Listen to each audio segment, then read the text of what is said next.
मछुआरे की किस्मत।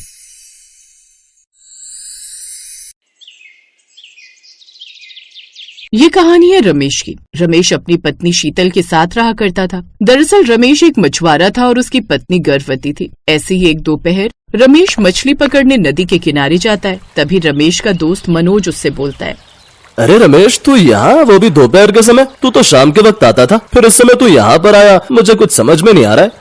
हाँ मनोज, आज मैं इसीलिए यहाँ आया हूँ क्योंकि अब मेरी बीवी को 7वां महीना लग गया और अब मुझे ज्यादा से ज्यादा उसके पास समय बिताना होगा, खासकर शाम का। लेकिन सच बात तो ये है कि अगर मैं मछली नहीं पकड़ूंगा तो मेरे घर में चूल्हा नहीं जलेगा। इसीलिए सोचा कि क्यों ना दोपहर में मछली पकड़कर मार्केट में बेच कर आ जाऊँ और शाम के वक्त अपनी पत्नी के साथ समय बिताऊं। इससे उसको भी अच्छा लगेगा और उसका मन भी लगा रहेगा, क्योंकि डॉक्टर ने बोला है जितना मैं अपनी पत्नी को खुश रखूंगा उतना ही मेरा आने वाला बच्चा स्वस्थ होगा।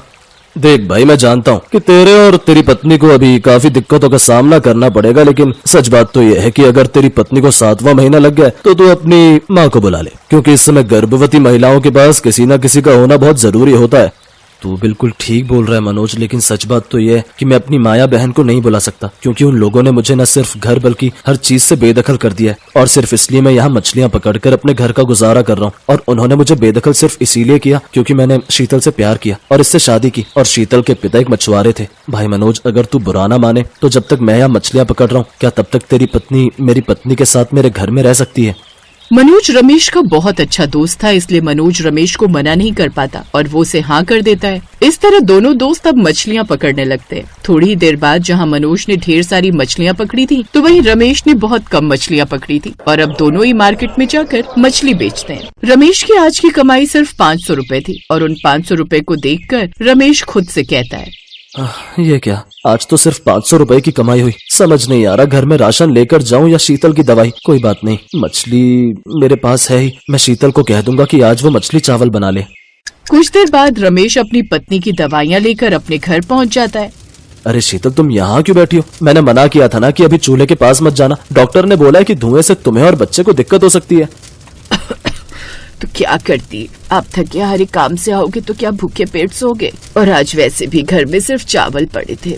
देखो, आज मैं ये मछलियाँ लाया हूँ। आज कमाई बस 500 की हुई थी, तो मैंने सोचा कि बाहर से राशन लेने से अच्छा है कि आज हम यही मछली चावल खा लें और बाकी के पैसे तुम्हारी दवाई के लिए बचा लूँ। आप बहुत ज्यादा चिंता करते हो, सब ठीक हो जाएगा। अच्छा ये बताओ, मनोज भाई ने क्या कहा? उसकी पत्नी आने वाली है क्या? हाँ, मनोज मान गया। कल से उसकी पत्नी तुम्हारे साथ यहाँ वक्त बिताएगी। मुझे बस यही डर रहता था कि मैं दोपहर में काम पर जाऊँ और पीछे से तुम्हें कोई तकलीफ हो गई तो कौन संभालेगा, पर अब दिल को थोड़ी शांति है। इस तरह दोनों बातें करते हुए अब मछली चावल खा लेते हैं और सो जाते हैं। पर रमेश पूरी रात करवटें बदलता रहा। उसे रह रहकर अपने माँ और भाई की याद आ रही थी, जिन्होंने उसे एक झटके में पराया कर दिया था। सुबह होते ही रमेश फिर से नदी की तरफ निकल गया। आज उसके मन ने कुछ अलग करने की ठान ली थी। क्या बात है रमेश, आज तो तू सूरज निकलने से पहले ही जाल लेकर खड़ा है। इतनी क्या जल्दी है भाई? मनोज भाई, रात भर सो नहीं पाया। वो 500 का नोट मुझे चिढ़ा रहा था। मुझे समझ आ गया कि अगर मैं ऐसी पुरानी जगह पर जाल फेंकता रहूंगा तो मुझे वही छोटी मछलियां मिलेंगी। आज मैं उस पार जाऊंगा, काली चट्टान के पास। अरे पागल हो गया क्या? काली चट्टान के पास पानी का बहाव बहुत तेज है, वहाँ कई नावें पलट चुकी हैं। तू अपनी हालत देख, तेरी बीवी का 7वां महीना है। अगर तुझे कुछ हो गया तो उसका क्या होगा? कुछ नहीं होगा भाई, मरने से तो अच्छा है कि मैं अपने बच्चे के लिए कुछ कर गुजरूं। मुझे पता है वहाँ बड़ी मछलियाँ मिलती हैं, बस दुआ करना कि आज जाल सही जगह गिरे। रमेश अब अपनी छोटी सी नाव लेकर काली चट्टान की तरफ बढ़ने लगा। पानी की लहरें उसकी नाव से टकरा रही थी। तभी अचानक मौसम बदलने लगा और आसमान में काले बादल छा गए। नहीं, आज नहीं है। हे भगवान, आज रास्ता मत रोकना। आज मुझे खाली हाथ घर नहीं जाना। शीतल की दवाइयाँ खत्म होने वाली हैं और घर में कल के लिए दाना भी नहीं है। रमेश ने अपनी पूरी ताकत लगाकर जाल फेंका। काफी देर तक कुछ नहीं हुआ, बस नाव डगमगा रही थी। तभी अचानक जाल में एक ऐसा झटका लगा कि रमेश नाव के किनारे से चिपक गया। उसे लगा कि शायद किसी मगरमच्छ ने जाल पकड़ लिया है। ओह तेरी, ये क्या है? इतना भारी लग रहा है जैसे कोई पहाड़ फंस गया हो। रमेश ने अपनी जान लगा दी और तो और रमेश के हाथ अब जख्मी हो गए थे, क्योंकि जाल की रस्सी बहुत खुरदरी थी। जैसे उसने जाल को पानी के ऊपर खींचा, उसकी आंखें फटी की फटी रह गईं। जाल में मछलियां तो थी, लेकिन उनके बीच एक पुराना पीतल का घड़ा फंसा हुआ था। ये क्या भला है? इसमें मछलियां तो कम है, पर ये घड़ा कैसा?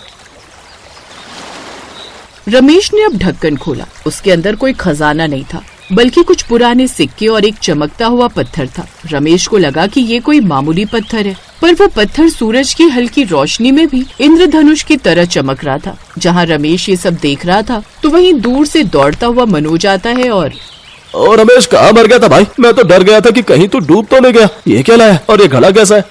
भाई आज मछलियाँ तो कम मिली पर ये घड़ा हाथ लगा है। देख इसमें कुछ पुराने सिक्के हैं, मुझे समझ नहीं आ रहा कि ये क्या है। अरे ये तो राजा महाराजाओं का समय का लग रहा है। चलो उस बड़े सेठ के पास चलते हैं जो पुरानी चीजें खरीदता है। इस तरह दोनों दोस्त अब सेठ के पास जाते हैं। कहाँ से मिला ये तुम्हें? वो साहब नदी में जाल में फंस गया था। क्या ये असली है? असली? भाई ये सिक्के तो कीमती है ही, लेकिन ये जो पत्थर है ना ये नीलम है और वो भी इतना साफ। तुम जानते भी हो इसकी कीमत क्या है? नहीं साहब, मुझे तो बस इतना चाहिए कि मेरी पत्नी का इलाज हो जाए और घर में राशन आ जाए। देख भाई मैं बेईमानी नहीं करूंगा। ये सिक्के और ये पत्थर मिलाकर मैं तुम्हें अभी के अभी 3 लाख रुपए दे सकता हूँ। अगर शहर जाओगे तो शायद 5 लाख मिल जाए, पर वहाँ खतरा बहुत है। बोलो मंजूर है? 3 लाख का नाम सुनते ही रमेश के पैर कांपने लगे। उसने अपनी पूरी जिंदगी में एक साथ 10,000 रुपए भी नहीं देखे थे। उसने बिना सोचे समझे हाँ कर दी। कुछ देर बाद रमेश वो 3 लाख रुपए लेकर घर आता है और खुशी से पागलों की तरह अपनी पत्नी को आवाज लगाता है। शीतल, शीतल देखो मैं क्या लाया हूँ। क्या हुआ? आप ऐसे चिल्ला क्यों रहे हैं? और ये बैग कैसा है? ये देखो शीतल, अब तुम्हें चूल्हे पर खाना नहीं बनाना पड़ेगा। अब हमारा बच्चा किसी बड़े अस्पताल में पैदा होगा। अब हमें किसी के आगे हाथ फैलाने की जरूरत नहीं है। ये सब कहाँ से आया? आपने कुछ गलत काम तो नहीं किया ना?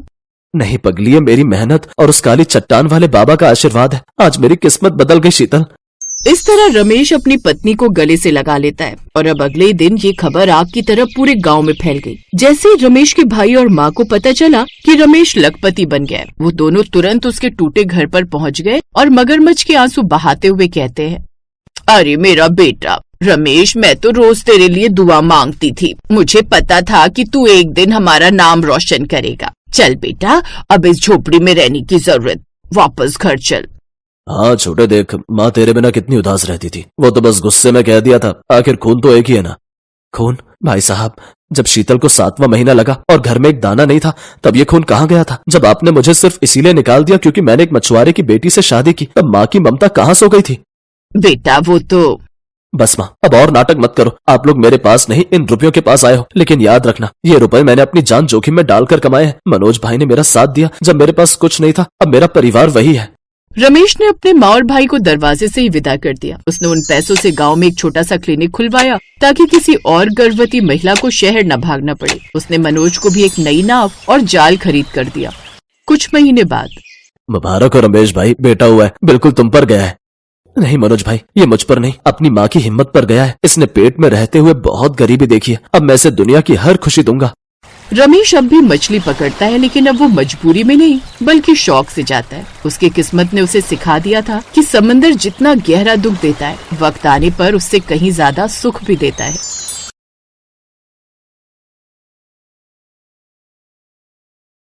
हल्कू ने आकर अपनी पत्नी से कहा, सहना आया है, लाओ जो रुपए रखे हैं उसे दे दूं, किसी तरह गला तो छूटे। मुन्नी झाड़ू लगा रही थी, पीछे फिरकर बोली, 3 ही तो रुपए हैं, दे दोगे तो कंबल कहां से आएगा? माघ पूस की रात खेत में कैसे कटेगी? उससे कह दो फसल पर रुपए दे देंगे, अभी नहीं। हल्कू एक क्षण अनिश्चित दशा में खड़ा रहा। पूस सिर पर आ गया। बिना कंबल के खेत में रात को वह किसी तरह नहीं सो सकता, मगर सहना मानेगा नहीं, घुड़कियां जमाएगा। चाहे जाड़े में मरेंगे पर बला तो सिर से टल जाएगी। यही सोचता हुआ वह अपनी पत्नी के पास गया और खुशामद करके बोला, ला दे दे, गला तो छूटे, कंबल के लिए कोई दूसरा उपाय सोचूंगा। मुन्नी उसके पास से दूर हट गई और आंखें तरेरते हुए बोली, कर चुके दूसरा उपाय, जरा सुनूं क्या उपाय करोगे? कोई खैरात में दे देगा कंबल? मैं कहती हूं तुम खेती छोड़ क्यों नहीं देते? मर काम करो और जब फसल हो तो उसे लगान में दे दो। लगान चुकाने के लिए ही तो हमारा जन्म हुआ है। पेट के लिए मजूरी करो, ऐसी खेती से बाज आए। मैं ना दूंगी, ना दूंगी। हल्कू उदास होकर बोला, तो क्या गाली खाऊं? मुन्नी ने तड़प कर कहा, गाली क्यों देगा? क्या उसका राज है? मगर यह कहने के साथ ही उसकी तनी हुई भौहें ढीली पड़ गईं। हल्कू के उस वाक्य में जो कठोर सत्य था, वह मानो एक भयानक जंतु की भांति उसे घूर रहा था। वह जाकर रुपए निकाल लाई और हल्कू के हाथ पर रख दिए। फिर बोली, तुम छोड़ दो अब ये खेती। मजूरी में सुख से एक रोटी खाने को तो मिलेगी, किसी की धौंस तो न रहेगी। ऐसी खेती किस काम की कि मजूरी करके लाओ और उसे भी इसमें झोंक दो, उस पर ये धौंस सहो। हल्कू ने रुपए लिए और इस तरह बाहर चला मानो अपना हृदय निकाल कर देने जा रहा हो। उसने मजूरी से एक एक पैसा काट काट कर 3 रुपए कंबल के लिए जमा किए थे। वे आज निकले जा रहे थे। एक एक पग के साथ उसका मस्तक अपनी दीनता के भार से दबा जा रहा था। पूस की अंधेरी रात, आकाश में तारे भी ठिठुरते हुए मालूम होते थे। हल्कू अपने खेत के किनारे ऊख के पत्तों की छतरी के नीचे बांस के खटोले पर अपनी पुरानी सूती चादर ओढ़े पड़ा कांप रहा था। खाट के नीचे उसका संगी कुत्ता जबरा पेट में मुंह डाले सर्दी से कूं कूं कर रहा था। दोनों में से एक को भी नींद नहीं आ रही थी। हल्कू ने घुटनों को गर्दन में चिपकाते हुए कहा, क्यों जबरा, जाड़ा लगता है? कहता तो था घर में पुआल पर लेटा रहे। तू यहाँ क्या लेने आया था? खाओ ठंड, मैं क्या करूं? जानते थे मैं यहाँ हलवा पूरी खाने आ रहा हूँ। दौड़े दौड़े आगे आगे चले आए। अब रो नानी के नाम को। जबरा ने पड़े पड़े दुम हिलाई और अपनी कूकू को दीर्घ बनाता हुआ एक बार जम्हाई लेकर चुप हो गया। उसकी श्वान बुद्धि ने शायद ताड़ लिया कि स्वामी को मेरी कूं कूं से नींद नहीं आ रही है। हल्कू ने हाथ निकालकर जबरा की ठंडी पीठ सहलाते हुए कहा, कल से मत आना मेरे साथ, नहीं तो ठंडे हो जाओगे। यह पछुआ न जाने कहां से बर्फ लिए आ रही है। किसी तरह बस रात कट जाए। यह खेती का मजा है। और एक एक भाग्यवान ऐसे पड़े हैं जिनके पास जाड़ा जाए तो गर्मी से घबरा कर भागे। मोटे गद्दे, लिहाफ, कंबल तकदीर की खूबी है। मजूरी हम करें, मजा दूसरे लूटें। जबरा ने हल्कू के मुंह की ओर देखा। हल्कू, आज और जाड़ा खा ले। कल से यहाँ मैं पुआल बिछा दूंगा, उसी में घुसकर बैठना, तब जाड़ा न लगेगा। जबरा ने अपने पंजे उसके घुटनियों पर रख दिए और उसके मुंह के पास अपना मुंह ले गया। हल्कू को उसकी सांस गर्म लगी। हल्कू निश्चय करके लेटा कि चाहे कुछ भी हो, अब सो जाऊंगा। पर एक क्षण में ही उसके हृदय में कंपन होने लगा।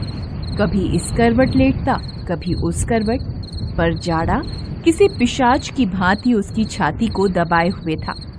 जब किसी तरह न रहा गया, उसने जबरा को धीरे से उठाया और उसके सिर को थपथपाकर उसे अपनी गोद में सुला लिया। कुत्ते की देह से न जाने कैसी दुर्गंध आ रही थी, पर वह उसे अपनी गोद से चिपटाए हुए ऐसे सुख का अनुभव कर रहा था जो इधर महीनों से उसे न मिला था। जबरा शायद समझ रहा था कि स्वर्ग यही है, और हल्कू की पवित्र आत्मा में तो उस कुत्ते के प्रति घृणा की गंध तक नहीं थी। अपने किसी अभिन्न मित्र या भाई को भी वह इतनी ही तत्परता से गले लगाता। दशा इस अनोखी मैत्री ने जैसे उसकी आत्मा के सब द्वार खोल दिए थे। उसका एक एक अणु प्रकाश से चमक रहा था। सहसा जबरा ने किसी जानवर की आहट पाई। इस विशेष आत्मीयता ने उसमें एक नई स्फूर्ति पैदा कर दी थी, जो हवा के झोंकों को तुच्छ समझती थी। वह झपट कर उठा और छतरी के बाहर आकर भौंकने लगा। हल्कू ने उसे कई बार पुचकार कर बुलाया, पर वह उसके पास नहीं आया। खेत में चारों ओर दौड़कर भौंकता रहा। एक क्षण के लिए भी आता तो तुरंत ही फिर दौड़ पड़ता। कर्तव्य उसके हृदय में अरमान की भांति उछल रहा। 1 घंटा और गुजर गया। रात ने शीत को हवा से धधकाना शुरू कर दिया। हल्कू उठ बैठा और दोनों घुटनों को छाती से मिलाकर सिर को उसमें छिपा लिया। फिर भी ठंड कम न हुई। ऐसा जान पड़ता था सारा रक्त जम गया है और धमनियों में रक्त की जगह हिम बह रहा है। उसने झुककर आकाश की ओर देखा कि अभी कितनी रात बाकी है। सप्तर्षि अभी आकाश में आधे भी नहीं चढ़े। ऊपर आ जाएंगे तब कहीं सवेरा होगा। अभी पहर भर से ऊपर रात है। हल्कू के खेत से कुछ दूर आमों का बाग था। पतझड़ शुरू हो गया था। बाग में पत्तियों का ढेर लगा हुआ था। हल्कू ने सोचा चलकर पत्तियां बटोरूं और उन्हें जलाकर खूब तापूं। रात को कोई मुझे पत्तियां बटोरते देखे तो समझे कोई भूत है। कौन जाने कोई जानवर ही छिपा बैठा हो। मगर अब जाड़े में भी तो बैठे नहीं रहा जाता। उसने पास के अरहर के खेत में जाकर कई पौधे उखाड़ लिए और उनसे एक झाड़ू बनाकर हाथ में सुलगता हुआ उपला लिए बगीचे की तरफ चला। जबरा ने उसे आते देखा तो पास आया और दुम हिलाने लगा। हल्कू ने कहा, अब तो नहीं रहा जाता जबरू, चलो बगीचे में पत्तियां बटोर कर तापें, अभी तो रात बहुत है। जबरा ने कूं कूं करके सहमति प्रकट की और आगे आगे बगीचे की ओर चला। बगीचे में घुप अंधेरा छाया हुआ था और उस अंधकार में निर्दय पवन पत्तियों को कुचलता हुआ चला आता था। वृक्षों से ओस की बूंदें टप टप नीचे टपक रही थीं। हल्कू ने आग जमीन पर रख दी और पत्तियां बटोरने लगा। जरा देर में पत्तियों का ढेर लग गया। हाथ ठिठुरे जाते थे, नंगे पांव गले जाते थे और वह पत्तियों का पहाड़ खड़ा कर रहा था। थोड़ी देर में अलाव जल उठा। उसकी लौ ऊपर वाले वृक्ष की पत्तियों को छू छू कर भागने लगी। हल्कू अलाव के सामने बैठा ताप रहा था। उसने दोनों पांव फैला दिए मानो ठंड को ललकार रहा हो। तेरे जी में जो आए सो कर। ठंड की असीम शक्ति पर विजय पाकर वह विजय गर्व को हृदय में छिपा न सकता था। उसने जबरा से कहा, क्यों जब्बर, अब तो ठंड नहीं लग रही है? जब्बर ने कूं कूं करके मानो कहा, अब क्या ठंड लगती ही रहेगी। पहले से यह उपाय न सूझा, नहीं तो इतनी ठंड क्यों खाते। जबरा ने पूंछ हिलाई। पत्तियां जल चुकी थीं। बगीचे में फिर अंधेरा छा गया था। राख के नीचे कुछ कुछ आग शेष थी, जो हवा का झोंका आ जाने पर जरा जाग उठती थी, पर एक क्षण में फिर आंखें बंद कर लेती थी। हल्कू ने फिर चादर ओढ़ ली और गरम राख के पास बैठा हुआ एक गीत गुनगुनाने लगा। उसके बदन में गर्मी आ गई थी, पर ज्यों-ज्यों शीत बढ़ता जाता था उसे आलस्य दबाए लेता था। जबरा जोर से भौंककर खेत की ओर भागा। हल्कू को ऐसा मालूम हुआ कि जानवरों का एक झुंड उसके खेत में घुस आया है। शायद नीलगायों का झुंड था। उनके कूदने और दौड़ने की आवाजें साफ कान में आ रही थीं। फिर ऐसा लगा कि वे खेत में चर रही हैं। उनके चबाने की आवाज सुनाई देने लगी। उसने दिल में कहा, नहीं, जबरा के होते जानवर खेत में नहीं आ सकता, वह नोच ही डालेगा। मुझे भ्रम हो रहा है। अब तो कुछ नहीं सुनाई देता। मुझे भी कैसा धोखा हुआ। उसने जोर से आवाज लगाई, जबरा, जबरा। जबरा भौंकता रहा, उसके पास नहीं आया। फिर खेत में चरे जाने की आहट मिली। अब वह अपने को धोखा न दे सका। उसे अपनी जगह से हिलना भी जहर लग रहा था। इस जाड़े पाले में खेत में जाना, जानवरों के पीछे दौड़ना असूझ जान पड़ा। वह अपनी जगह से नहीं हिला। उसने जोर से आवाज लगाई, लिहो, लिहो, लिहो। जबरा फिर भौंक उठा। जानवर खेत चर रहे थे। फसल तैयार थी। कैसी अच्छी खेती थी, पर दुष्ट जानवर उसका सर्वनाश किए जा रहे थे। हल्कू पक्का इरादा करके उठा, पर 2-3 कदम पर एकाएक हवा का ऐसा ठंडा, चुभने वाला, बिच्छू के डंक सा झोंका लगा कि वह फिर बुझते हुए अलाव के पास आ बैठा और राख कुरेद कर अपनी ठंडी देह को गरमाने लगा। जबरा अपना गला फाड़े डालता था, नील गाय खेत का सफाया किए डालती थी और हल्कू गरम राख के पास शांत बैठा हुआ था। अकर्मण्यता ने रस्सियों की भांति उसे चारों ओर से जकड़ रखा था। उसी राख के पास गरम जमीन पर वह चादर ओढ़कर सो गया। सवेरे जब उसकी आंख खुली तब चारों ओर धूप फैल गई थी और मुन्नी कह रही थी, क्या आप सोते ही रहोगे? तुम यहां आकर रम गए और उधर सारा खेत चौपट हो गया। हल्कू ने उठकर कहा, क्या तू खेत से होकर आ रही है? मुन्नी बोली, हाँ, सारे खेत का सत्यानाश हो गया।